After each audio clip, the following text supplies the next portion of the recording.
અમે બધી jewellery machinery બનાવી છે એટલે we are the first and foremost in India અચ્છા, first and foremost in India to develop jewellery machinery અહીંયા ઇન્ડિયામાં. પહેલાં સ્વિસ, ઇટાલી અને ફ્રાન્સથી બધા મશીન આવે, જર્મનથી બધા. એ મશીન્સ તમે ઇન્ડિયા લેવલે આપો કે ઇન્ટરનેશનલી ઇન્ડિયામાં બધે અને લગભગ અમે 54 કન્ટ્રીઝમાં બધે એક્સપોર્ટ કરો કરો છો. બધે. Very good. એટલે ત્યાં તનિષ છે, ટાઇટન, પછી જોયા લુકાસ, કલ્યાણ, પછી મલાબાર છે. અચ્છા. એવા બધી મોટી બધી લિમિટેડ અને કંપની, બધું જામનગરમાં જ બનાવો છો? બધું જ અહીંયા છે. શું વાત છે મિત્રો, આ છે ભૂપેન્દ્રભાઈ વેકરિયા. આપણે વાત કરીએ એમ ઇન્ડસ્ટ્રીયાલિસ્ટ છે અને એમના ફાધરના ટાઈમથી જ્વેલરીમાં, ડિઝાઇનિંગમાં, મશીન ડિઝાઇનિંગમાં પાયોનિયર છે અને ઇન્ડિયા લેવલ તો ઠીક છે પણ ઘણી બધી કન્ટ્રીઝમાં એક્સપોર્ટ પણ કરે છે.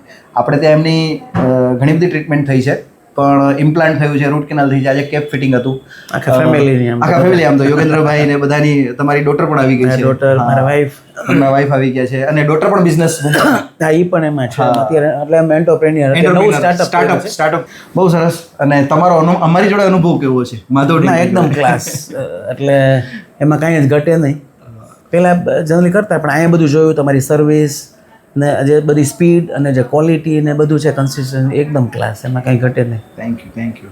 એમણે ઇમ્પ્લાન્ટ પણ કરાવેલો છે એટલે સ્ક્રૂ વાળા ફિક્સ દાંતમાં પ્રોબ્લેમ આવતો નથી. એને તો ઘણો ટાઈમથી આપણે ઇમ્પ્લાન્ટ ઘણો ટાઈમ છે, એટલે લગભગ 5-6 વર્ષ. હા, એમાં તમે જમવામાં કાંઈ તકલીફ? કાંઈ જ નેચરલ જેવું જ લાગે ને? બિલકુલ.